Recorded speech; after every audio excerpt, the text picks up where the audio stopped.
In today's class, we will look into one more example of calculating the space and time complexity. Now, if you have observed the previous exercises which we have solved it, we are making only use of the iterative algorithms, okay, or a simple algorithms which doesn't have an iterative concept as well. Okay, so far we have not come across with a recursive algorithms. Okay, in this example, fifth case, I will go with the iterative only, and the next example, the next exercises, I will start with the recursive algorithms, how we can calculate the time and space complexity for the recursive algorithms from the next exercise. Okay, now this particular algorithm I have explained you in one of the previous class. Okay, now do you want me to repeat through the explanation part or is it understood? Shall I just proceed with the calculating the space and time complexity? Yes, sir. Yes, sir. Yes, sir. Shall I just continue with the space and time complexity? Yes, sir.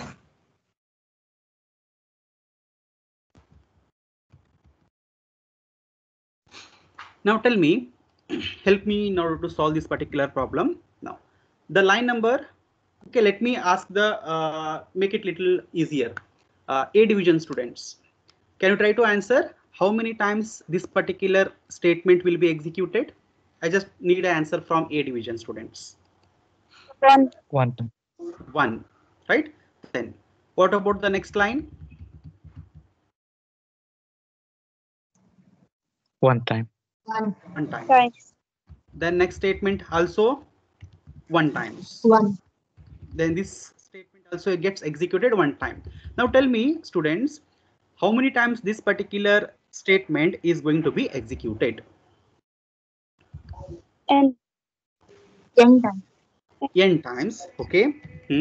How about others? A division students? Any other answers apart from N? Okay. Now, B division students, now tell me what is your answer for this particular question. How many times this particular statement is going to be executed? N plus 1. N plus 1. Okay. Any other answers? N minus 3. N minus 3. N minus 3. Okay.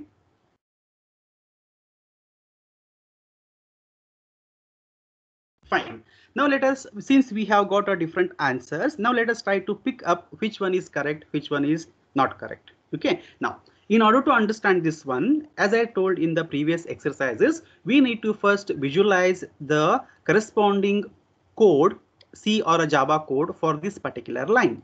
Okay. Now, can I write it as for I equal to 3, I less than or equal to N, I plus plus, right, like this? Is it an equivalent statement, equivalent piece of a code for the corresponding instruction? Yes, sir. Yes, sir. Yes, sir. Yes, right? Okay. Now, we have a basic things. Say we have certain numbers up to N times. That is a natural numbers from 1 to N times. Okay. Now, from this 1 to N times, okay, from 1 to N times, assume that these are all the Fibonacci sequences. These are not a Fibonacci sequences. Basically, these are the numbers given to a Fibonacci sequence. This is the, assume that at the first number we have a one particular Fibonacci sequence. Assume what is the first Fibonacci sequence? 0. Next is what? 1. 1, 1, 1. 1. 2, 2. up to we can have n numbers, right? Now at first position the Fibonacci number is 0. Second position the Fibonacci number is 1. Third position Fibonacci number is 1. Like that for the nth position, let me call it to be a m here. For a nth position the Fibonacci number is m here.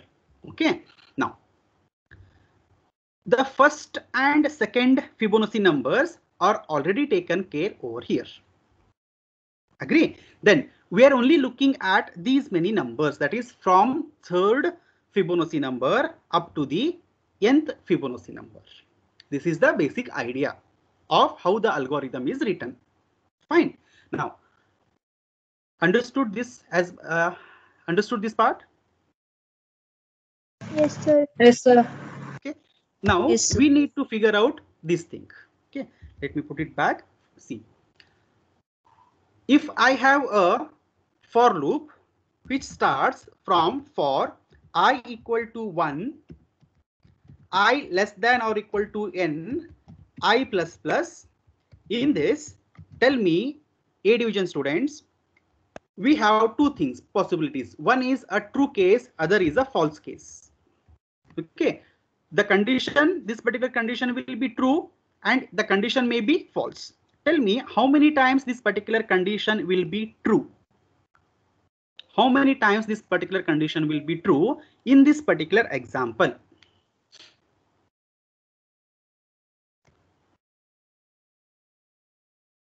How many times the condition becomes plus true? 1. Plus 1. Every time until n. N plus 1. Okay. Now, what about B division students? N times true. N times true. Okay. Now, we have two things here. One is n plus 1 time and the other is n time. Can anyone justify that how it is n plus 1 times? How did you arrive at n plus 1 times? I'm just trying to understand how much you are understanding the concepts. That is the only motto here. So that if there are any misunderstandings related to the concepts, so that we can get rid of those things and everybody will be on a same platform. How did you arrive at n plus 1? Okay, simple things, just try to work on the basics. If you are working on the basics, nothing is difficult, right? Now you're starting from 1. How you can work on the basics? Considering certain examples, say take the value of n as 5. Okay, then initial value of I is what? 1. When I value becomes 1, will this particular condition becomes true? Yes. Yes. Please answer A division students. Then when I becomes 2, will this particular condition becomes true? Yes, sir. Yes. Sir. How about when it becomes 3? Yes, sir. Yes, sir. Also true. 5 is also true. Right? Yes, sir. When it becomes 6, do you think that the condition is still true? No, sir. No, No, sir. it is not true. That means now this line represents what? The number of time values of I for which the condition was true, and this is the number of I for which the value is false or the condition becomes false. Now here we are trying to understand how many times this particular condition becomes true, that is the frequency. Now count these values. There are 5. What is the value of n? 5 means when the n value is 5, the condition will be true for 5 times. Means in general, we can say that this particular condition becomes true for n times. It becomes true for n times. Okay. Now, and also we know that once the condition becomes false, it will not loop into through the for loops. It will just execute. But it is executing at least once for the false also. So for false, it gets executed 1 time. Okay. Now, total it is going to be executed for n plus 1 times now. N plus 1 times. Is that understood so far? Yes, sir. Okay. Now, look into this particular code here. We have this particular code. Let me take up this line here. Okay, try to compare these two and tell me how many times this piece of code will be executed. N plus 3. N minus 2. N plus 3, n minus 2.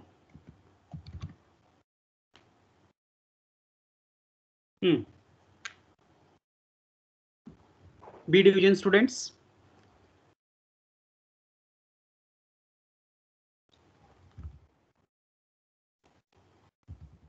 What is your thought on this? How many times this particular for loop will be executed now? Sir, in upper condition, why we are counting that n plus 1 false value? Why we are counting that?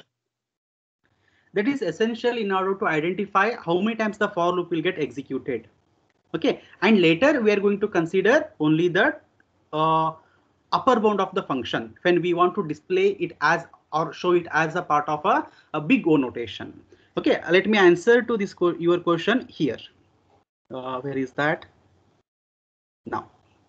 Okay, now time complexity of the previous example which we worked about, that is the largest element in a given array, is both these answers are a part of your one answer. Both these are part of your answers. How? This is the time complexity, okay, where it displays you the proper values 3n plus 2.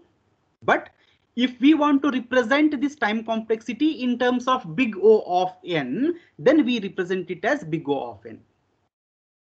Means since it is a linear, we will just get rid of all the constants and even the coefficients of this particular instance characteristics n. We will get rid of all the things since only we are considering as part of big O notations. Upper bound, we will just mention it to be a big O of n. But both these are the answers, are the part of the answers of time complexity.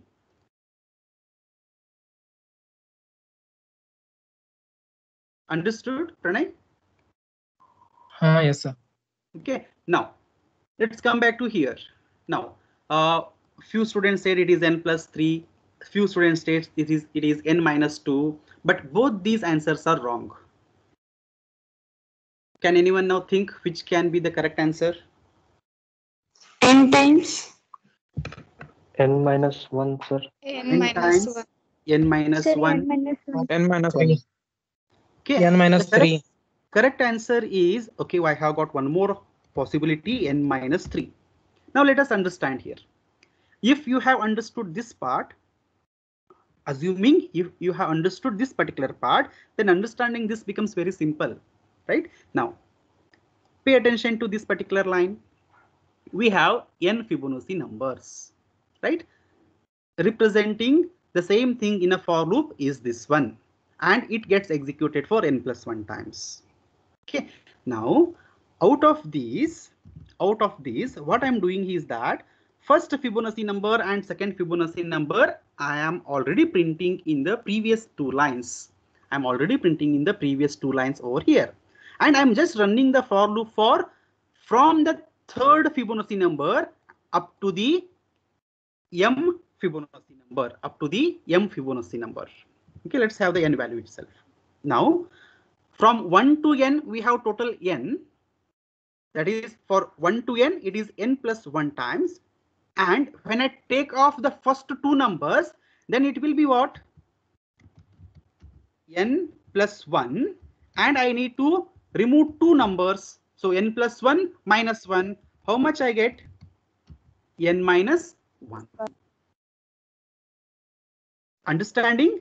See, there are total n numbers.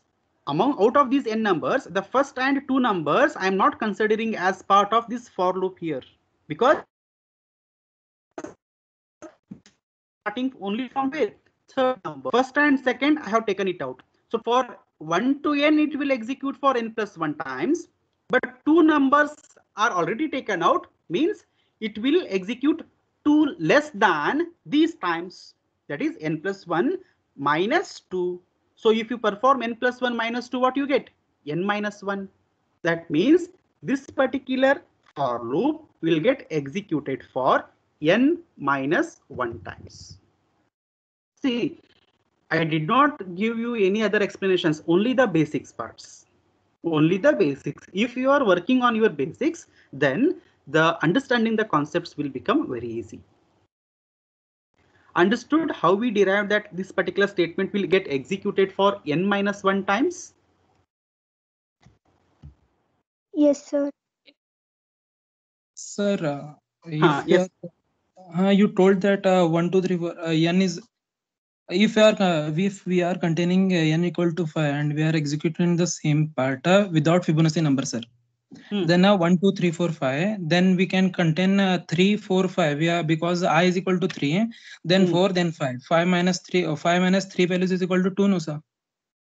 See, we're executing it for 3, 4, 5 when your question is n is equals to 5. Okay. Now, in that case, the total numbers are what? 1, 2, 3, 4, 5. But we know that it will get executed for a true value 5 times and for a false value 1 times, isn't it? Now, in that, this suppose if I take off these two numbers, means it is going to be executed for what? 3, 4, 5. In that, true for 3 times and false for 1 times. Sir, the 3 times it is true, no? Then 5 minus 3 is equal to 2. N minus 2. See, 3 plus 1. How much? 4, right? That 4 means what? Is it 5 minus 1?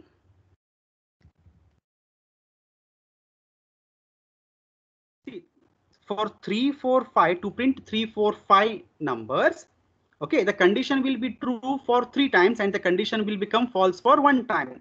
So total the condition is getting executed for how many times? 3 plus 1 times, that is 4 times, total 4 times. Okay, but when the number is 5, okay, n minus 1 is what? 5 minus 1, that is 4 times. 4 times it is going to be executed. And the previously your doubt probably is that since we are not displaying only third, fourth, fifth, we are also displaying first and second. But first and second are not part of this particular for loop. Those are part of the individual statements here. The first Fibonacci number and the second Fibonacci numbers are not part of the for loop. Here we are concentrating because see, if you look at these two statements, it is not depending upon instance characteristics. These are constant statements, independent statements. But when it comes to the for loop, it is a part of an instance characteristics based upon the values of a n, that is from the starting value up to the last value. Depending upon that, the looping, this particular loop will get executed for some number of times. In those some number of times, 3, 4, 5, that is third, fourth, fifth Fibonacci numbers will be printed as part of a true condition. When the n gets incremented to the 6th value, the condition becomes false, but still the condition is getting executed. That means it will execute at least once for the false value. So total is how much? 3 plus 1 is 4. Okay, now 4 is what? Is it 5 minus 1? So in general, it is going to be n minus 1. If I want to print 10 Fibonacci numbers, then this particular loop will get executed for 10 minus 1, that is 9 times. Out of those 9, 8 will be what? For a true values and 1 is for the false condition. Is that understood? Yes, sir. Any confusions? How about other students? Okay, now let me take off all these things. Yes. Now tell me the statements which are inside the for loop. Now, how many times these statements will be executed? I don't want to get any wrong answers here. Let's see. A division students, how many times these statements will be executed? The statements which are under the for loop. n minus 2. N minus 2.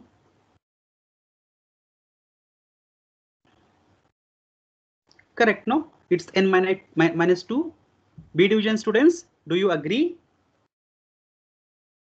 Yes, sir. It is always one less than the for loop statement, because for loop statement gets executed for true as well as a false, and false is only 1 times. But these statements will never get executed for a false value. So just we need to subtract 1 from this. So from n minus 1 means it is going to be n minus 2. It is going to be n minus 2. The same thing holds good for the below statements also. These statements will get executed for n minus 2 times. Okay, then is it understood here how we derived at n minus 2? Are there any still Yes, sir. difficulties? No, sir. If any students are having difficulties, please do ask, because with the doubts, I don't want to proceed further. Sir, write F1 and F2. How it will read for one time? Sir, up. No, not one time, ma. This particular statement is a part not of that. particular. Huh. So the fourth one. Sir, write F1, F2. Right, F1, F2. Huh. Yes. What happened? What is your doubt? How it will get executed one time, isn't it? Sir, yes, sir. Okay. Now we start the program. We start that. Just we will try to trace the algorithm here, right? So the algorithm will be called, this particular procedure will be called. Okay. Then next instruction is what? Read n. Okay. So we will read the value of n. Then how many times we are reading? We are reading it only one time. So the frequency means the number of times this statement gets executed is only one time. Okay. Then we are assigning one value to F1. That is, F1 is getting assigned as 0. Now tell me how many times we are assigning it here? Only once. Once I assign this value, this particular instruction is executed. After that, I'm not coming back to the statement and executing. Okay, the flow is something like this. If I want to show you, 1 second, I will write certain numbers here. 1, 2, 3, 4, 5, 6, 7, 8, 9. Okay, now let us try to trace the algorithm. First, the statement 1 will be executed, then statement 2 will be executed, then statement 3 will be executed, then statement 4 will be executed. After that, it comes to the statement number 5. Now, in this particular flow of execution, are we coming back to any of these 3 statements again? That is 4 statements, first, second, third, and 4. Are we coming back to these particular statements again? We are not coming back again. Once it is executed, done. Means these are independent statements. The control flow, the flow of execution will not come back to these statements once again. But whereas for the 5th statement, right, this 5th statement is not an independent statement. It depends upon the instance characteristics. Okay, instance characteristics here is for the value of a I. Since value starts from the 3 and it ends at a n value, since condition is validating, so condition may be true, condition may be false. Depending upon the condition result, the execution of this 5th line depends. Okay, that is what we have derived here. If the n value is 5, it is going to be executed for 4 times. Means it will be something like this. Once after the 5th statement gets executed, it will execute 6, 7, 8, 9. And then again it will come back to 5th. Again it will come back to the 5th line. If the condition is true, definitely condition will be true. What will happen? It will again execute 6, 7, 8, 9. And then it will go back to 5. Now, if you look at the tracing here, the statements 1, 2, 3, and 4 are not depending upon instance characteristics. Instance characteristics means you can just try to think that how many times these are going to be executed depending upon a certain values of the variables. Okay, we can't predict what could be the variables. In this example, I and n are both the instance characteristics. Depending upon the n value, depending upon the I value, the looping will get, the statement will go into a different loops. But whereas if you look into these statements, they are not concerned with the values of I or values of n. Whatever might be the value of n or whatever might be the value of I, these statements will be executed only one time. That's why the frequency we arrived at 1. Is that understood? Yes, sir. Fine. Now let us proceed further. Now we have written down the frequencies. Now we need to represent these individual frequencies in the form of big O notations. Since it is a constant, so for the constant, big O notation is what? Big O of 1 itself. Okay. Now don't misunderstand that. Since there is a 1, I am writing it as a 1. It is not like that. If any constants are there, if it is a 2 or a 3 or a 4, then we are going to write it as big O of 1 only. Okay, then the next statement is again a big O of 1. Then the next statement, again it is a constant, it is going to be big O of 1. This as well, big O of 1. And now this one, it is not an independent statement. It is a n minus 1 times it is going to be executed. Now in this case, the instance characteristic is n and the power of n is 1, which is a linear function. So linear function means it is going to be big O of n. Same way, even it is n minus 2 times, but since we are talking about the upper bound, we will say that it is going to be big O of n. The same thing holds good for the remaining statements also. Now, once this part is done, now we need to figure out or calculate total time complexity. So time complexity. Okay, now what we need to do, we need to add all these things, right? So let's write T of Fibonacci equals to, okay, the usual notation is what? We, for time complexity, we write a capital T and within bracket, we need to write the name of the procedure. What is name of procedure? Fibonacci. The same thing I have noted, written here. If you just write it as a fib, FIB fib, then you mention it as a FIB fib. That's it. Okay, we don't need to write anything else apart from the what the procedure name we have written. Now we need to add all these things. 1 plus 1 plus 1 plus 1, then n minus 1 plus n minus 2 plus n minus 2 plus n minus 2. Did I write 4 times? No, one more time I need to write n minus 2. Now someone quickly calculate how much what will be the final value here? Pi n minus 5. Phi n minus 5. Is that correct? I did not calculate. I'm just relying on your answers. Sir, I got pi n minus 4. Phi n minus 4. Let's quickly do it. How many n's are there? 1, 2, 3, 4, 5. 5 n's are there. Then we have negative numbers. How many? 2 4s are 8. Add one more for that, 9. So that is going to be what? Something like this. Positive numbers are 1, 2, 3, 4. 4. Then plus 5n minus 9. How much we get? 5n minus 5. 5n minus 5 is the correct answer. Okay, now this is the time complexity. This is the time complexity, but the same if we want to represent in the form of big O notation, that is upper bound notation, then we will write it as big O of n. Both these steps are your answers. If you just write this answer, you won't get full marks. If you just write only this answer, then also you don't get marks.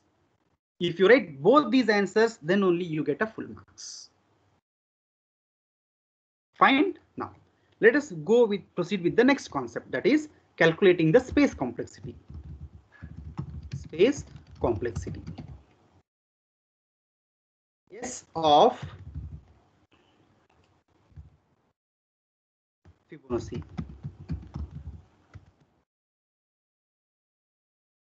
S of Fibonacci. Yes.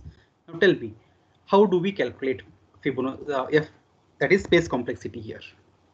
How many constants are there? How many variables are there?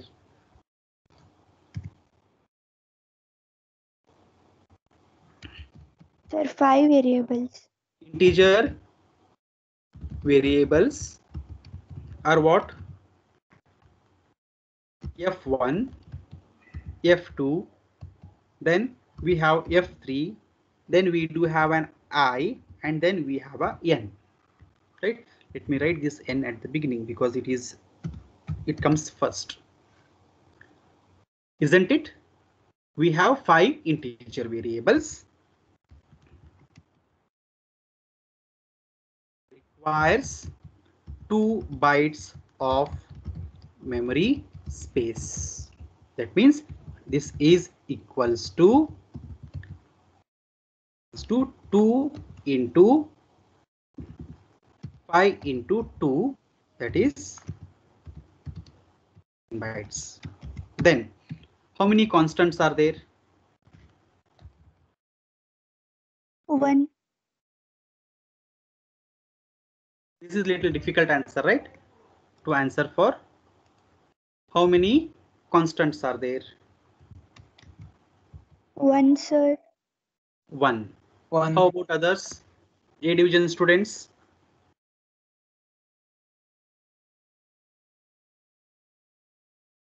Only you get a problem. Yes, is it 1 only, or are there any other answers?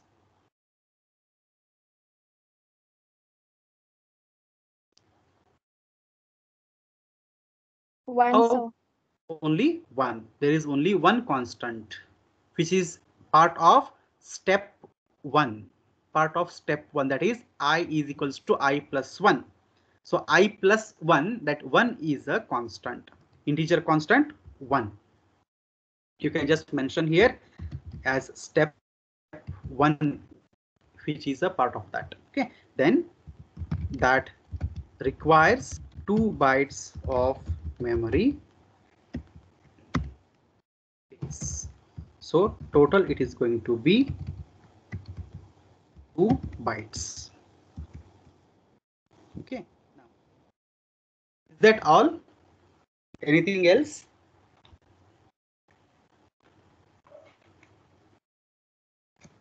Sir, adding. Adding. So we just need to add those two things. So total space complexity is equals to 10 plus 2. So we get 12 bytes. We get 12 bytes. Okay, now any doubts, students, so far?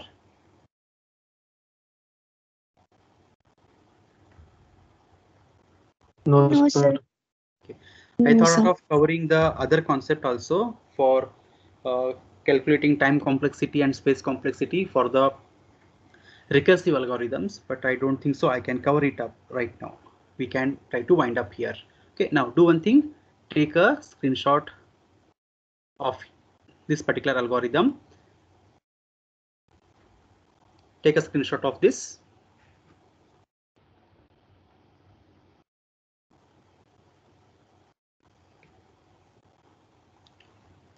Shall I scroll it down? Yes, sir. Yes, sir. Yes, sir. Yes. This is second part.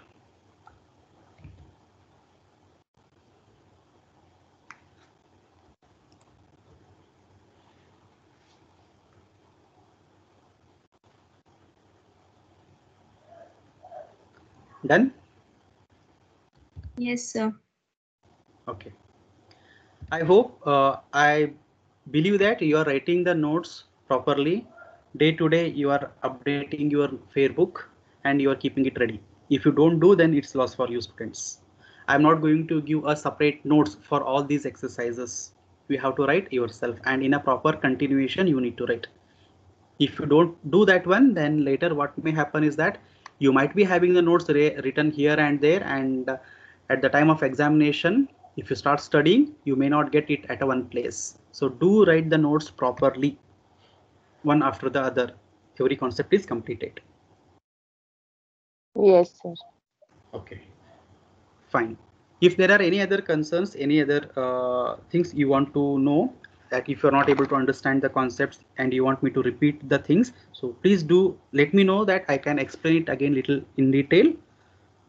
Okay, but it shouldn't happen that the same concepts you ask me to repeat it for multiple times. Okay, now how we calculated the Fibonacci for this particular Fibonacci number, how we arrived at this n minus 1, n minus 2 and all. The same thing should not happen for the next exercises, because since the concept is understood, means the next time you should be able to calculate it. That's why before I started with these exercises, I had given you few examples, like individual examples for a single for loop, for a double for loop, that is nested for loop, how the frequencies are, or that is step count is calculated. If you had doubts in there itself, you have to get it cleared. Then only the next concepts will be learned. Fine, students. Shall we wind up now? Yes, sir. Okay.